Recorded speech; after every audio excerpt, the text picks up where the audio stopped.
What's up? Welcome back to Nowstalgia. Dave here with a review of The Mastermind, the new heist film from Kelly Reichardt starring Josh O'Connor. This film premiered back at Cannes earlier this year and is out now from Mubi. Kelly Reichardt, of course, the critically acclaimed, critic favorite director, scion of indie film, never making movies too commercial, too popular, too widely seen, but always getting a lot of critical attention, internet attention, Letterboxd favorite, etc., etc. And recently, she's been busy, of course, First Cow, and showing up her previous two films. I adored First Cow, which came out right before the pandemic kicked off in 2020.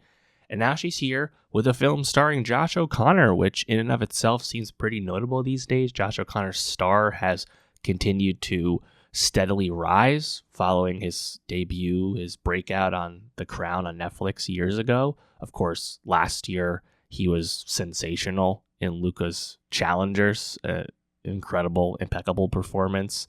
And there's some DNA in what he does in Challengers with The Mastermind, two very different characters, but it seems to be clear that O'Connor is not afraid to play the unlikable protagonist. Kelly Reichardt's The Mastermind may be a heist film on paper, but this film is not particularly interested in the intricacies of its heist that happens in the early stages of the film. The Mastermind is much more concerned with Josh O'Connor's lead character and what motivates this man without a country, this loner figure who's very hard to pin down. While I enjoyed the film's grounded setting in the 70s, I found this film achingly methodical and slow by its conclusion. O'Connor plays such a reserved lead who speaks very little. The action in the film is very measured. It really takes his time. And these are not surprises for Kelly Reichardt films, but I found the Mastermind moved at such a glacial pace, and its more contemplative final act and a half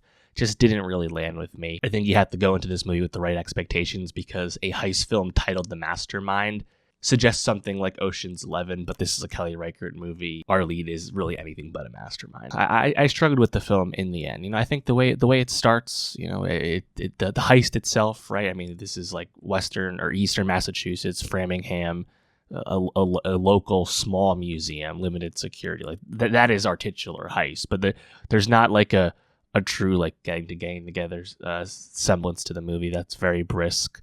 There's not some like grand master plan. It's a literally like smash and grab in broad daylight type heist, and it's over and done with. And unsurprisingly, due to the sloppiness of its execution, even in a time before rapid surveillance and pre-DNA testing, all of that, it's unsurprising that the heist gets unraveled. The crimes get solved pretty quickly. You can kind of sense that that's where the movie's going to go. The movie is never really interested in that. The movie is interested in JB, Josh O'Connor's lead. And JB is husband to Terry, played by Alana Hine. They have two young boys. They live with their parents, his parents, played by Bill Camp and Hope Davis. And it's pretty clear from the get-go that JB is this unmotivated or seemingly very aloof figure. His wife goes to work every day, takes them to school. He's just, getting out of bed, just getting dressed at that time. Ostensibly, he's some kind of carpenter, some kind of craftsman, but he's in between jobs at best. But he's just so quiet. He's so not present in the lives of everyone around him, barely parenting his kids, seemingly has no spark to in his marriage at that time. What motivates him to commit such a heist, which is, of course, a secret to the rest of his family, you don't really know, because he's just not the most emotive and expressive guy. And he's also not the most, compellingly competent mastermind, as the movie might suggest. And I just have a hard time with a character like that who both can't express himself and also can't clearly express some kind of traits, some kind of abilities for us to get invested in.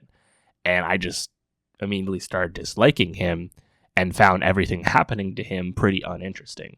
Like watching him have to go on the lam, abandon his family, and take a series of bus trips across the country, winding up in Cleveland and then Cincinnati, and unsurprisingly being rebuffed at nearly every turn for various reasons. It's just like, this is not that compelling to me. I just don't think it's like that deep of a statement about like some loner type person who's seeking motivation in his life and seeking purpose. Like, at the end of the day, he's just kind of a low-key dimwit who didn't think through a really bad decision, and that's actually directly pointed out to him. When he does eventually meet some old friends, played by John Magaro and Gabby Hoffman, I think that scene is at least interesting because there's, I think, more involved conversation there. Alana Haim doesn't speak a whole lot, but carries a presence, a steeliness that makes a lot of sense in terms of how you're reading that relationship. She continues to be a intriguing acting presence as we continue to see her in more and more roles. This is probably one of, if not her most notable role outside of her two Paul Thomas Anderson roles to date, come to think of it. Bill Camp and Hope Davis don't have a whole lot to do. They're always good and compelling, as we know. I did think the way the movie concluded was a bit creative and interesting. I liked the way that ended. I liked the way that story came to its conclusion. Very fitting for the film's setting, and they kind of lay the groundwork for something like that happening early on with kind of background noise and broadcasts and things like that. So I think the ending is fine, but just that really middle section of the movie just doesn't really work for me. I think this movie gets really stuck in low gear, really gets stuck in the mud in terms of having a plot progression that interests you, because the character to me was not interesting the entire time. So I struggle with The Mastermind. I'm still happy I saw it. The craft, of course, is there. I love a period film like this too. I think there's pieces that I like, and Josh O'Connor, again, I find him a very compelling lead. This is a unlikable figure, a la his Challengers character. It's just in Challengers he was a lot more charismatic and a lot more showy, and that was just a lot more fun to watch. Let me know though, what'd you think of The Mastermind? If you like this movie, if there's things you appreciated about it, let me know what they were. And for more movie reviews, subscribe. I'll see you next time.